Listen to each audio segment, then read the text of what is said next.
नमस्कार, मैं हूं श्रद्धा। आप देख रहे न्यूज 18 मध्य प्रदेश छत्तीसगढ़। बुलेटिन की शुरुआत करेंगे।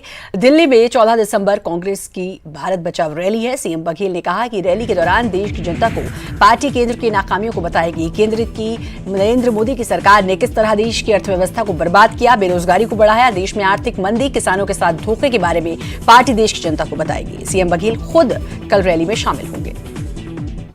14 तारीख को बड़ी रैली है जिसमें सोनिया जी, राहुल जी और तमाम कांग्रेस के बड़े नेता उसमें शिरकत करेंगे। अभी जो परिस्थिति बनी है, चाहे महंगाई हो, बेरोजगारी हो, चाहे भ्रष्टाचार हो, ये सारे मुद्दों पे चर्चा होगी। दिल्ली में होने वाली कांग्रेस की भारत बचाओ रैली में शामिल होने के लिए छत्तीसगढ़ से 5000 से ज्यादा कार्यकर्ता रायपुर समेत प्रदेश के अलग अलग रेलवे स्टेशन से दिल्ली के लिए निकले। कांग्रेस नेता और कार्यकर्ताओं को ले जाने के लिए दुर्ग से दिल्ली तक स्पेशल ट्रेन बुक कराई गई, जिसमें प्रदेश भर के कार्यकर्ता रवाना हुए। कांग्रेसी कार्यकर्ताओं के दिल्ली जाने की वजह से रायपुर रेलवे स्टेशन पर भीड़ देखने को मिली। लोग छत्तीसगढ़ से रेल से 5-6 हजार लोग जाएंगे, हर स्टेशन में लोग बैठेंगे और उसके बाद हमारे अलग अलग गाड़ी में भी, हवाई जहाज में भी सब लोग मिल के 10,000 लोग दिल्ली कूच कर रहे हैं, क्योंकि देश में सरकार नाम की चीज़ नहीं है। भारत बचाओ रैली सोनिया गांधी का नेतृत्व में पूरा देश भर के लोग आएंगे, कन्याकुमारी से लेकर कश्मीर तक। कांग्रेस सरकार के खिलाफ बीजेपी ने अब वीडियो वॉर शुरू किया है। पार्टी ने साल भर की होने जा रही बघेल सरकार की नाकामियों को लेकर 6 मिनट का वीडियो सॉन्ग जारी किया है, जिसके बोल हैं, मैं हूं सबले ठगेवरे। वीडियो में कांग्रेस की सरकार पर प्रदेश की जनता को ठगने का आरोप लगाया गया है।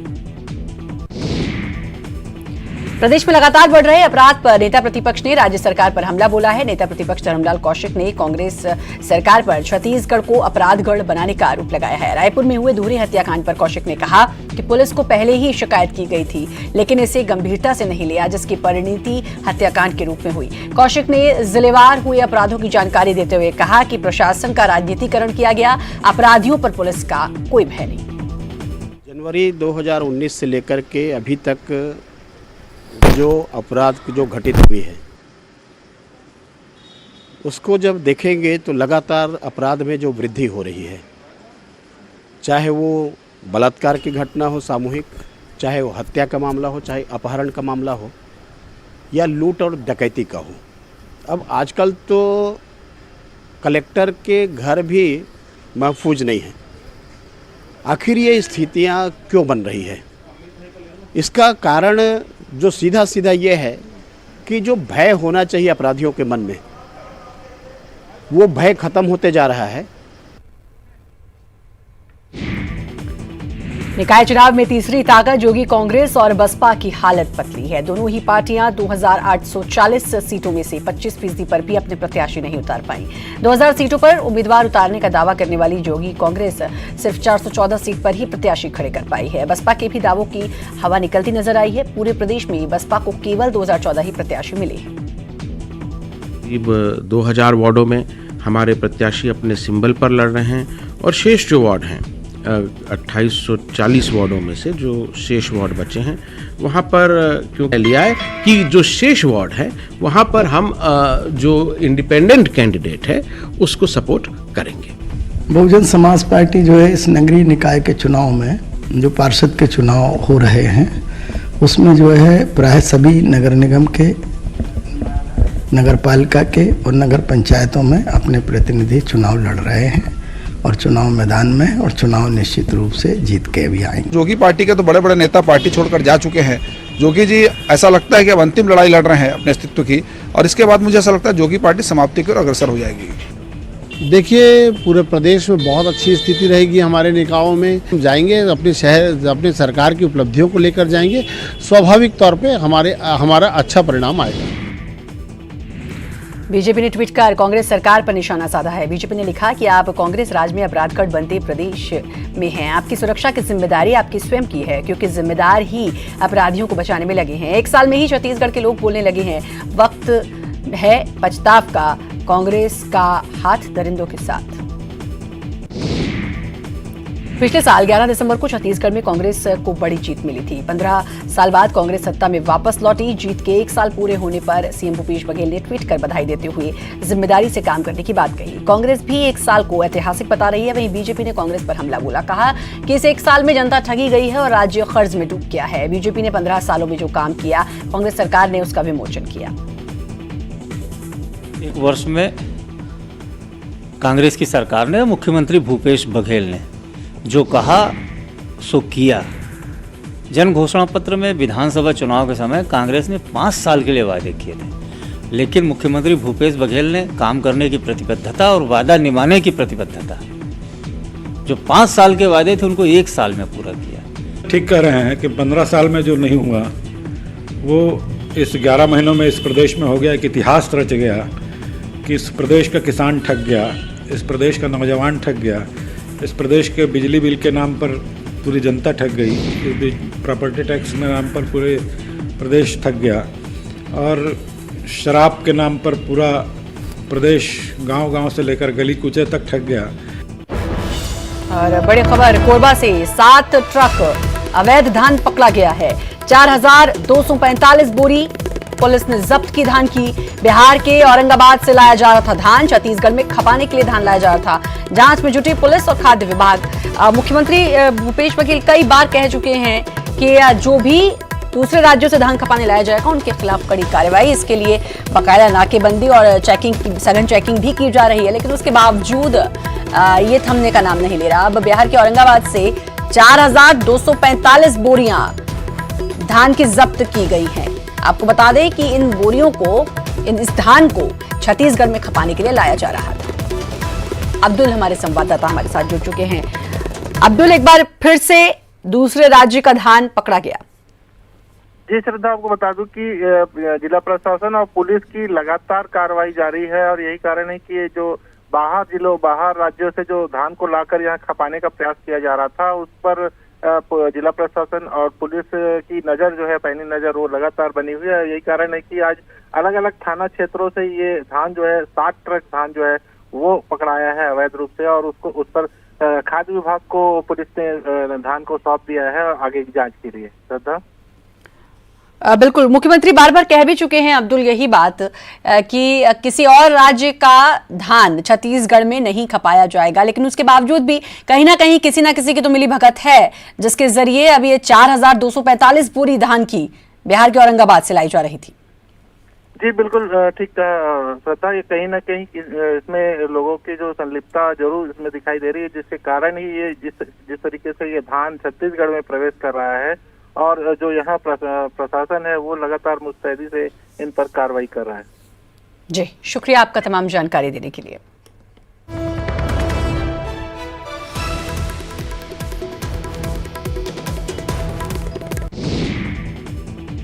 बीजापुर में बीजेपी के टिकट वितरण के बाद घमासान मचा है। टिकट वितरण के बाद वार्ड नंबर 13 से टिकट की मांग कर रहे पार्टी के सबसे पुराने कार्यकर्ताओं में से एक संतुदास मानिकपुरी ने पार्टी से इस्तीफा दे दिया है। निर्दलीय चुनाव लड़ रहे हैं। 28 सालों से बीजेपी के सक्रिय सदस्य रहे संतुदास मानिकपुरी मंडल अध्यक्ष जैसे महत्वपूर्ण पद पर भी रह चुके हैं। संतू का आरोप है कि साजिश के तहत उनका टिकट काट कर एक ऐसे प्रत्याशी को टिकट दिया गया है जिसका वार्ड में बिल्कुल भी जनाधार नहीं है।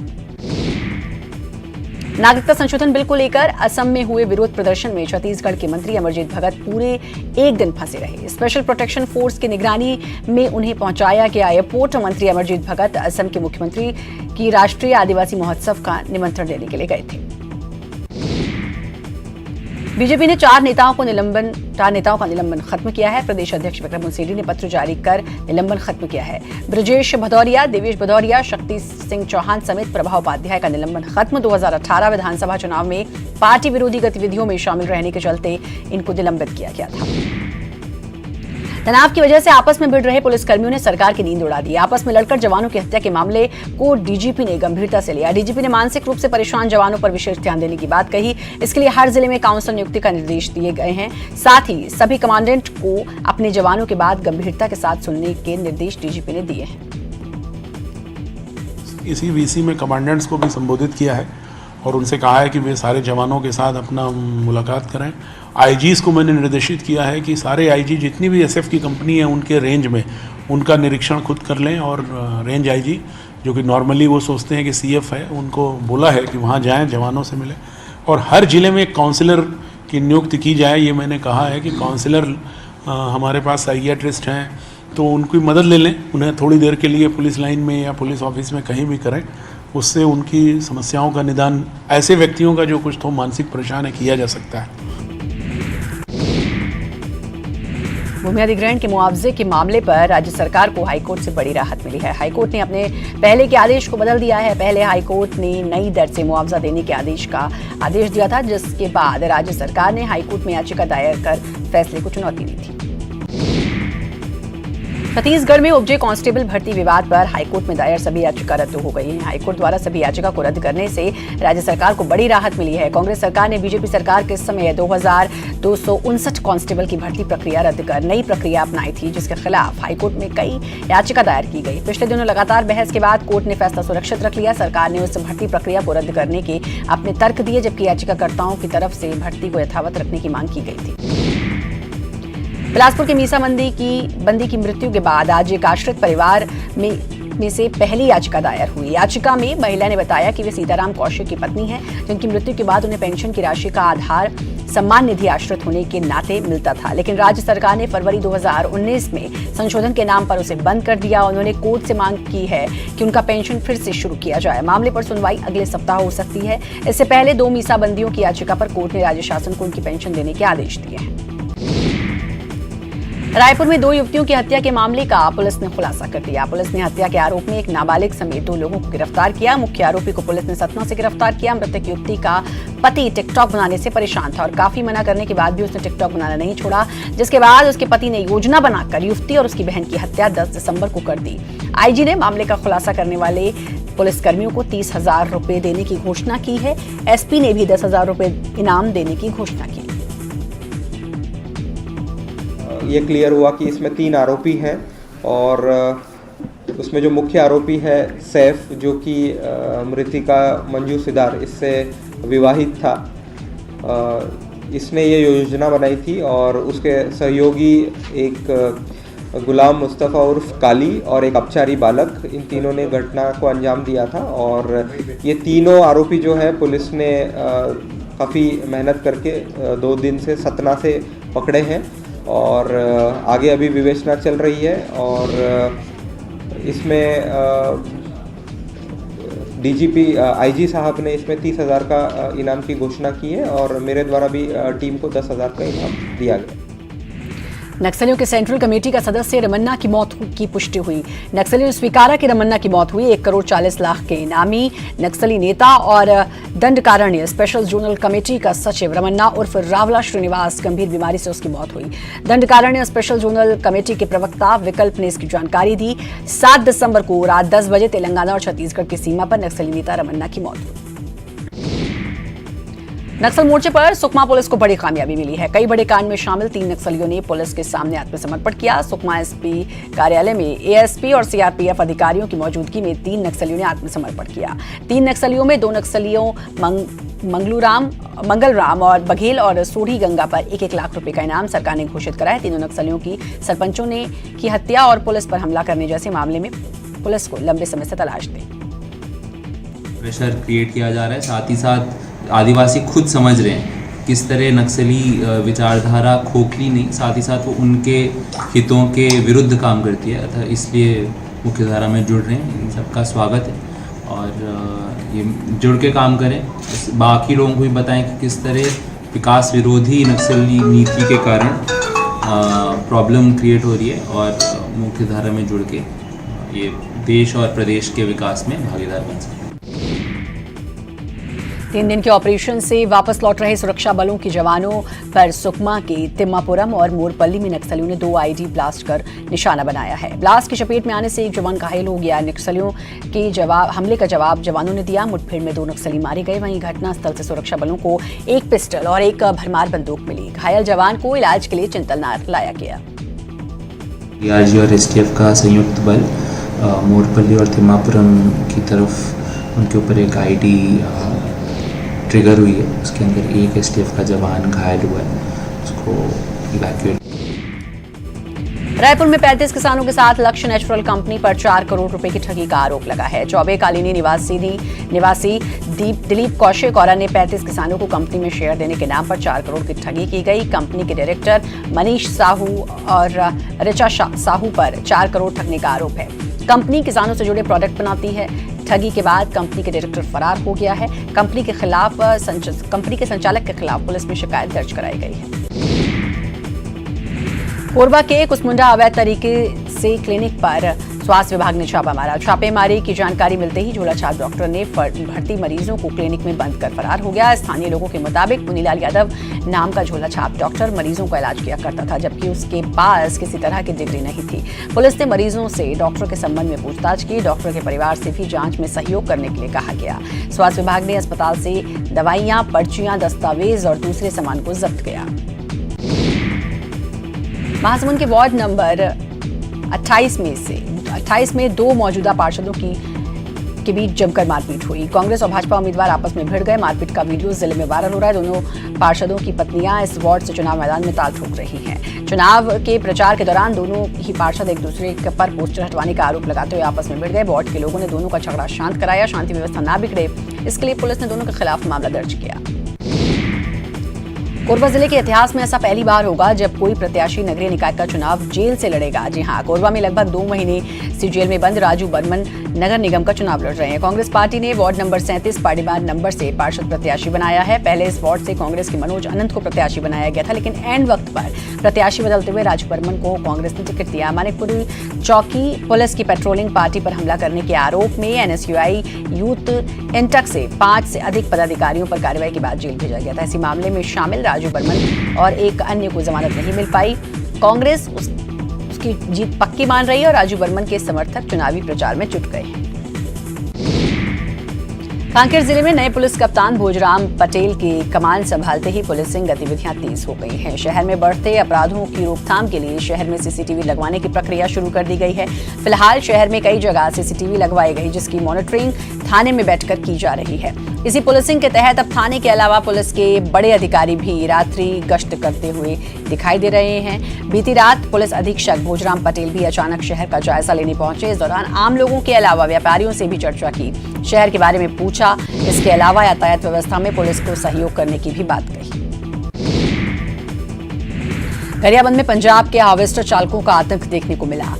आरोपियों ने राजिम बस स्टैंड पर खाना खाने के दौरान होटल मालिक से मामूली विवाद होने पर रॉड से हमला कर दिया। होटल मालिक के सर में गंभीर चोटें आई हैं। इसके बाद आरोपियों ने बस स्टैंड पर लोगों को धमकाना शुरू किया।